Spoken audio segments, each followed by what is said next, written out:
Kung makikita po natin dito sa ating satellite imagery, itong mga kaulapan, ito po yung isang frontal system o stationary front na nagdudulot nga po ng mga kalat-kalat na mga pag-ulan, posible pong makaapekto sa ating bansa.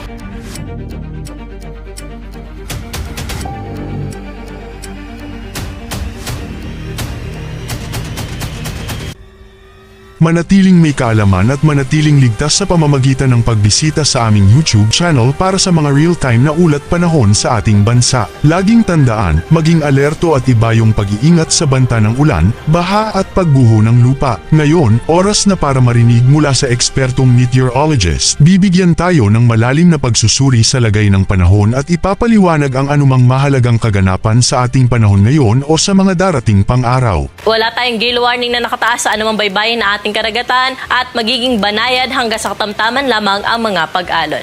Para sa magiging lagay ng panahon naman sa bahagi ng Mindanao, yung Intertropical Convergence Zone o ITCZ ay posible po makaranas ng mga isolated rain showers or thunderstorms sa anumang bahagi po ng Mindanao.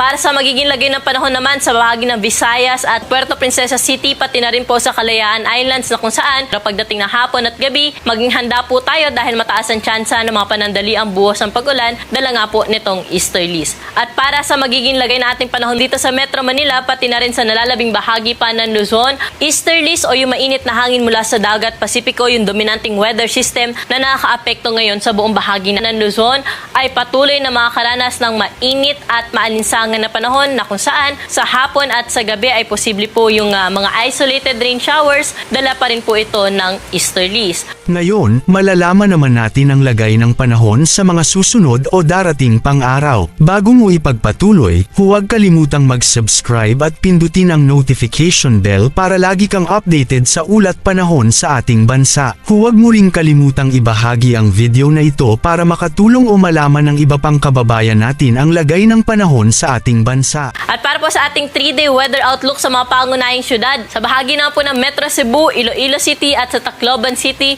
over the weekend hanggang Lunes, magpapatuloy po yung mainit at maalinsangan na panahon na kanila naranasan, pero sa hapon at gabi, may mga tsansa ng mga panandali ang buhos ng pag-ulan. Temperatura po natin sa Iloilo, pati na rin po sa Metro Cebu ay 27 to 33 degrees Celsius. Dumako na po tayo sa Puerto Princesa City, pati na rin po sa Kalayaan Islands na kung saan posibleng maglaro, so 26 hanggang 34 degrees Celsius ang agwat ng temperatura.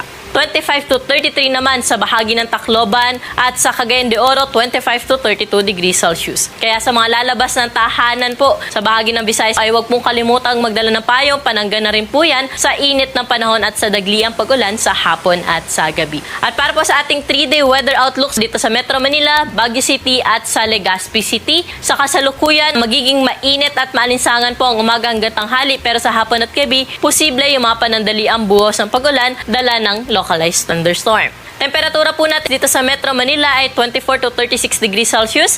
Sa Lawag naman, 25 to 33 degrees Celsius. Samantalang sa Legazpi City ay 33 degrees Celsius. Sa Baguio City, 17 to 28 degrees. Mainit pa rin sa Tuguegarao, aabot sa 38 degrees Celsius ang pinakamataas na temperatura at 22 hanggang 32 degrees naman sa bahagi ng Tagaytay. Para naman po sa mga syudad sa Mindanao, partikular na po sa Metro Davao na kung saan by Saturday mataas po ang chance ng mga kalat-kalat na mga pag-ulan po dyan dahil po ito sa Intertropical Convergence Zone. Pero sa Cagayan de Oro, Zamboanga City, generally fair weather condition po yung ating nakikita hanggang Lunes po yan, maliban sa mga isolated rain showers madalas po sa hapon at sa gabi.